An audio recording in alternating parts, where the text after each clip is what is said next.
पत्नी पत्नी अगर इस दिन बाल धोती है तो उसका पति मालामाल हो जाता है।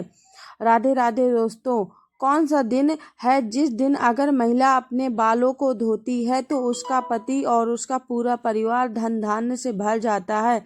आइए बताते हैं। अगर किसी भी खास त्योहार पर महिलाएं बाल ना धो सकें तो वह कौन सा उपाय करें जिसे करने के बाद वह अपने बालों को बिना धोए भी पूजा कर सकती हैं।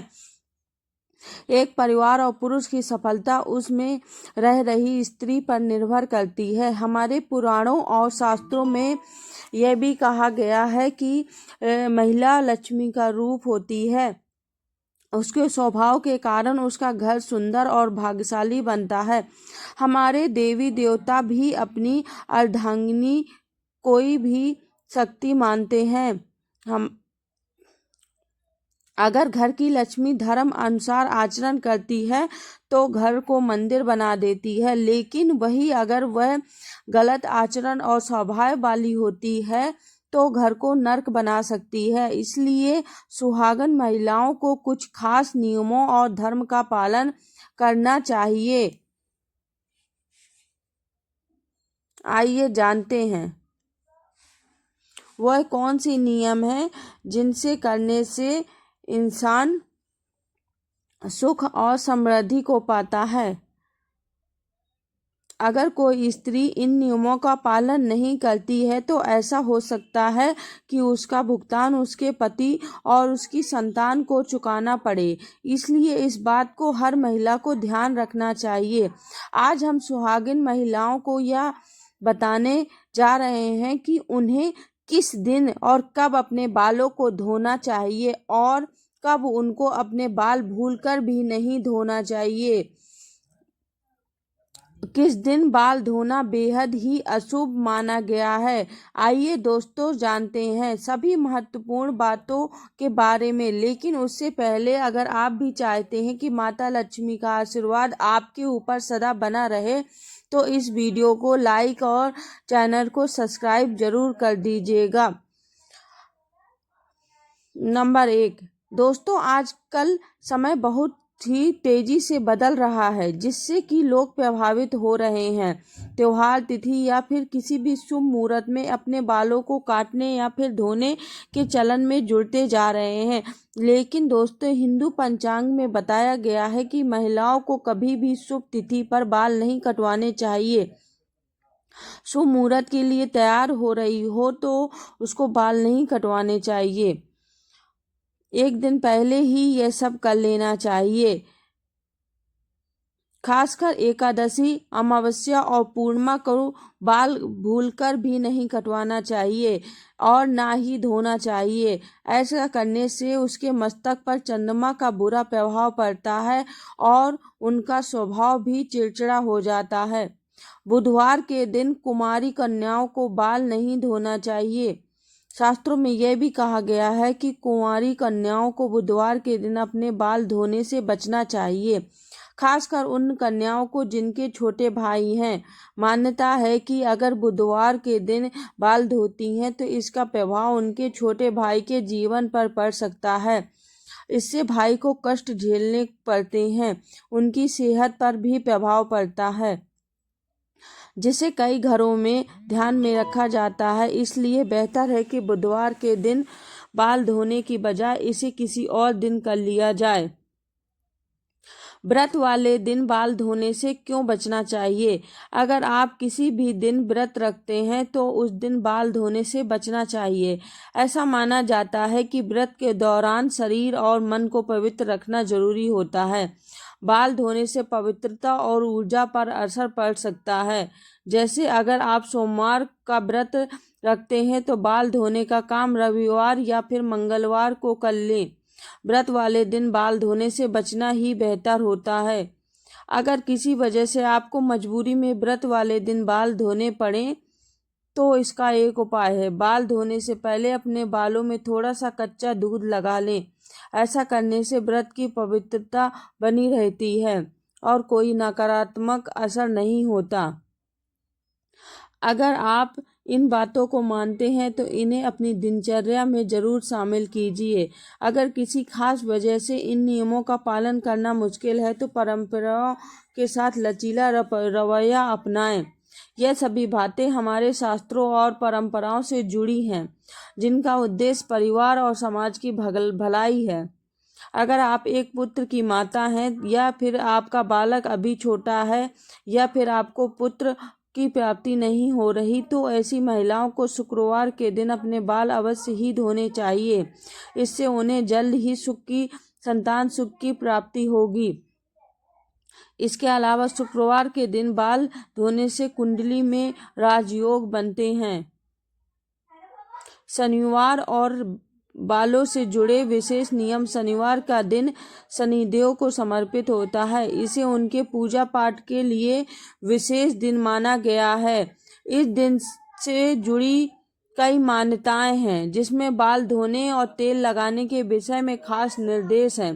शनिवार के दिन यह माना जाता है कि सर में तेल लगाना या बाल धोना शनि की क्रूर दृष्टि को आमंत्रण देना है, तो शनिदेव की नाराजगी हो सकती है। लेकिन अगर हालात ऐसे बन जाए कि बाल धोना बहुत जरूरी हो, तो उपाय के तौर पर हल्दी और बेसन को मिलाकर बालों में लगाना चाहिए। ऐसा करने से शनिदेव की दृष्टि का प्रभाव कम हो जाता है। बाल धोने की स्थिति अतिरिक्त आवश्यक हो तो अन्यथा शनिवार के दिन बाल धोने से बचना चाहिए। सुहागिन महिलाओं को कभी भी अपने बालों को गुरुवार के दिन नहीं धोना चाहिए। इस दिन सिर्फ महिलाओं को बल्कि पुरुषों को भी अपने बाल धोने और कटवाने से बचना चाहिए। गुरुवार के दिन ना ही बाल को धोना चाहिए और ना दाढ़ी, मूछें, नाखून आदि काटने चाहिए। इस दिन बाल धोने या फिर कटवाने से घर में आर्थिक परेशानियां उत्पन्न होती हैं, जिसकी वजह से आपको अपने जीवन में कई सारी परेशानियों का सामना करना पड़ सकता है। शुक्रवार को बालों की देखभाल, जहां शनिवार को बाल धोने और तेल लगाने से बचने की सलाह दी जाती है, वहीं शुक्रवार को बाल धोना और कटवाना बेहद शुभ माना जाता है। शुक्रवार के दिन माता लक्ष्मी का दिन होता है। यह दिन स्वच्छता और सुंदरता के लिए खास होता है। महिलाओं को विशेष रूप से शुक्रवार के दिन अपने बालों को धोकर स्वच्छ रखना चाहिए। ऐसा करने से माता लक्ष्मी की कृपा बनी रहती है और घर में सुख समृद्धि आती है। यह भी कहा जाता है कि पुरुषों के लिए यह दिन बाल कटवाने और स्वच्छता बनाए रखने के लिए उत्तम है। इन मान्यताओं का आधार धार्मिक और सांस्कृतिक परंपराएं हैं, जो हमारे जीवन में अनुशासन और सकारात्मकता ऊर्जा बनाए रखने में मदद करती हैं और आत्मविश्वास भी बढ़ता है। दोस्तों, आइए अब बात करते हैं, अगर आपके घर में कोई पूजा पाठ या फिर कोई त्योहार है तो आप किस कारण अपने बाल नहीं धो सकती। तभी आप यह एक उपाय करके बिना बाल धोए भी पूजा में शामिल हो सकती हैं। दोस्तों, हमारे पुराणों और शास्त्रों में ऐसी मान्यता है जिसके अनुसार सुहागिन स्त्रियां अपने मांग में सिंदूर भरकर भी किसी पूजा में शामिल हो सकती हैं, क्योंकि मांग का हिस्सा गंगा मैया का प्रतीक होता है, जो सुहागिन स्त्री के स्वभाव को दर्शाता है, जिसे स्वयं देवता भी मना नहीं कर सकते हैं। पुरुषों को हमेशा नहाने व बाल धोने के बाद ही पूजा में शामिल होना चाहिए, लेकिन इसके विपरीत सुहागिन महिलाएं बिना बाल धोए सिंदूर लगाकर भी पूजा यज्ञ में शामिल हो सकती हैं। इससे उन्हें कोई पाप नहीं लगेगा। दोस्तों, जब बात सिंदूर की आती है तो सिंदूर से जुड़ी एक खास बात हर सुहागिन महिला को अवश्य पता होनी चाहिए, वरना इसका गलत तरीके से किया गया इस्तेमाल पति के लिए गलत साबित हो सकता है। सिंदूर लगाते समय आपकी नाक पर थोड़ा सा सिंदूर गिरता है या फिर नहीं, तो दोस्तों हमारे शास्त्रों में ऐसा बताया गया है कि जब कभी पति द्वारा सिंदूर नाक पर गिरता है तो यह पति पत्नी के प्रेम को दर्शाता है और आगे आने वाले गहरे रिश्ते को भी दर्शाता है। सिंदूर लगाती हैं और अनजाने में वह नाक पर गिरता है तो इसका मतलब है कि पति की तरफ से आपको कोई बड़ी सुखद खबर मिल सकती है। दोस्तों, कई बार महिलाएं जल्दबाजी में या फिर अनजाने में सिंदूर को लगाते समय कई प्रकार की गलतियां कर देती हैं और पति को कंगाली का सामना करना पड़ सकता है। स्त्री बीज मांग में सिंदूर लगाने की बजाय इधर उधर या किनारे लगा लेती है। उसका पति भी उससे किनारा करने पति पत्नी के आपसी रिश्ते में भी मतभेद होने लगता है और छोटी छोटी बातों पर झगड़ा होने लगता है। ऐसे में घर में कलेश की स्थिति आ जाती है। और आप यहाँ तो जरूर जानते ही होंगे कि स्त्री अपने मांग के बीच में जितना ज्यादा और लंबा सिंदूर लगाती है, पति की आयु उतनी ही लंबी होती है। माता पार्वती का आशीर्वाद बना रहता है। ऐसे जोड़े माता पार्वती और भोलेनाथ के प्रतीक के रूप में जाने जाते हैं।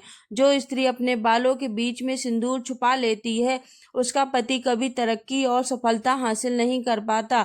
समाज में उसका मान सम्मान भी घट जाता है।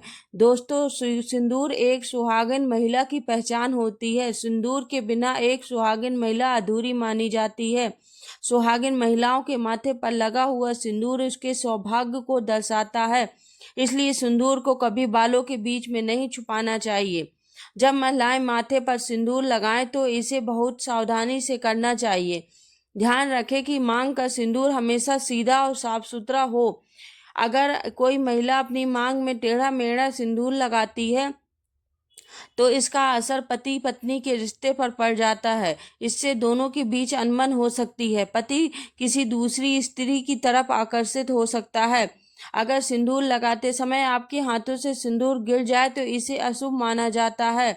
इससे रिश्ते में खटास आने का संकेत समझा जाता है।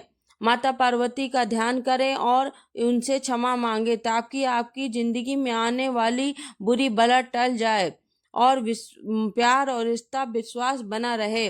दोस्तों, यह तमाम जानकारी जन रुचि को ध्यान में रखकर दी जा रही है।